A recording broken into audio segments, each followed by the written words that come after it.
Kalalal Yahweh, Ba'ashem Yahushai, Ba'ashem Makakadash, double honor to the apostles and the elders of Great Stone. Right, salutations to the Akim out there pushing this word in all sincerity and all truth. Right, peace and blessings to the elect of Israel, the men, women, and children whom the Lord will have mercy upon on his return. Just tried to do this lesson and was good ways in, and damn video stop. The devil doesn't want this going out, but I'm gonna go again. Lord willing, the Heavenly Father give me the utterance, to speak it again. This lesson is gonna be focused on the fact that the most important battles that we fight in this truth are in the mind. Your mental space, right, is important. Who you are on the inside is more important than the things that you do on the outside.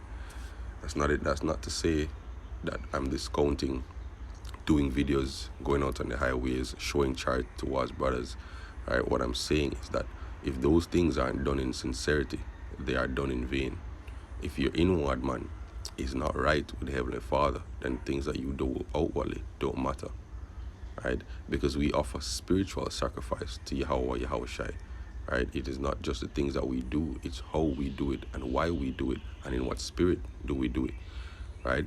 So that means that the garden of our mind should be pruned, should be guarded, right, from infection, by demons and all these different things. Because when a demon comes to you to tempt you, right, it's in your mind.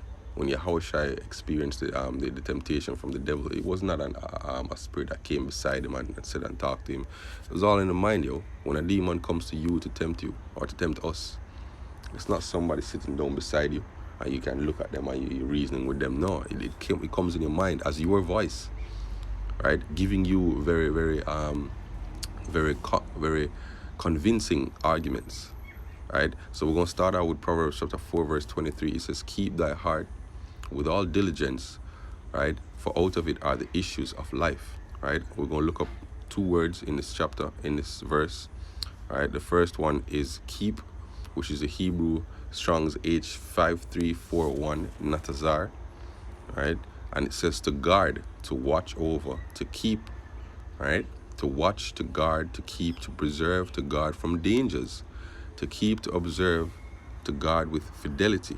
If you look up that word fidelity, right, the word fidelity says faithfulness to a person, cause, or belief demonstrated by continuing loyalty and support, right?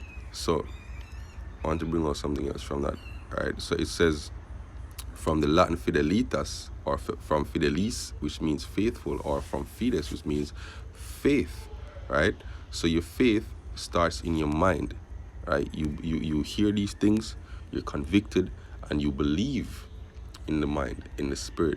That's where faith starts, right? So this is saying that you have to guard your faith. Guard it from what? Guard it from temptations, guard it from doubts, all these different things that constantly war in your mind, right? So it means that you have to constantly examine the battlefield of your mind to see what state you are in, right? This is 2 Corinthians 13, verse 5. It says, examine yourselves, whether ye be in the faith. Prove ye your own selves. Know ye not your own selves, how that Yahushua is in you, except ye be reprobates. Right? So you have to know yourself, right? Know the state of your mind.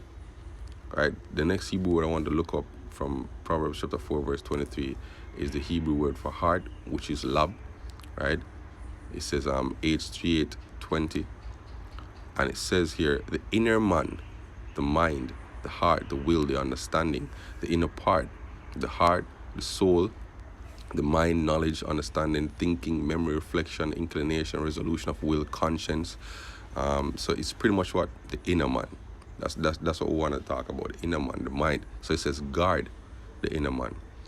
Right? Guard it from dangers. How do you guard from dangers? What are the dangers? The dangers are spiritual, right? And they pose the most danger to us, right? So it says guard your mind with all diligence, right? So that means that you have to be constantly examining yourself, constantly examining your thoughts to make sure that they are on par. If there is any doubts that come up, you have to squash it before it festers. Any little squibble that comes up between you and a brother, you squash that before it rises up, right? You have to keep your heart, keep your mind.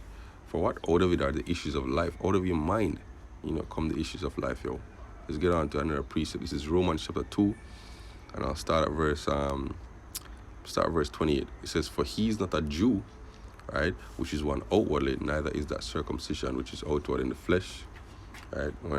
But he's a Jew, which is one inwardly, right? And circumcision is that of the heart, in the spirit, and not in the letter, whose praise is not of men, but of God," right? So your change, your circumcision, right, should be inwardly, and then it reflects outwardly. So it says, "Whose praise what is not of men, but of Yahweh," because Yahweh is the one that sees your inward man, and that's more precious than the outward deeds that you do, right? Because Paul was getting at these men who confused the outward man with the inward man, who confused being a Jew, right? Me being an Israelite, right, with the outward man. But it's actually the inward man who makes us a Jew. Not to say that our lineage, our physical lineage, is of no importance. It is.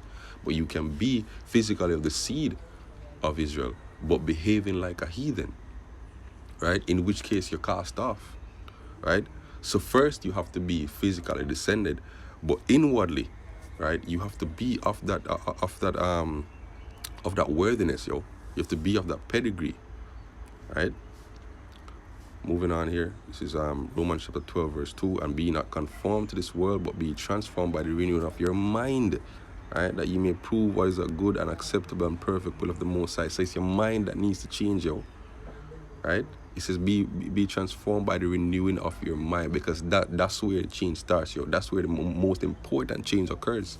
Because if you come in this truth, you're in this thing for years, you're doing all the different things that you need to do, but your mind hasn't changed, the inward man hasn't changed, your habits, your thoughts, your mannerisms haven't changed, then you are not in this truth, right? You've not changed, yo, right? The inward man hasn't changed, right?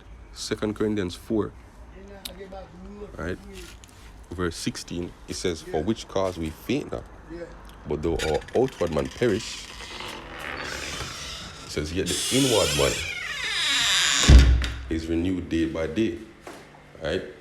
So again, stressing the importance of the inward man, right? Moving on, I believe we're going to wrap on this. This is Psalm chapter 32. I'll read from verse 1. "Blessed is he whose transgression is forgiven, whose sin is covered. Blessed is the man unto whom the Lord imputeth not iniquity, and in whose spirit there is no guile." That's where the importance is, yo, right? If in your spirit there is no guile, if you're perfect inwardly, right? So that was a Kalala Dihawa Bashem Yawashai, Bashem Makako, that's for giving me the spirit to this lesson, right? Shalom.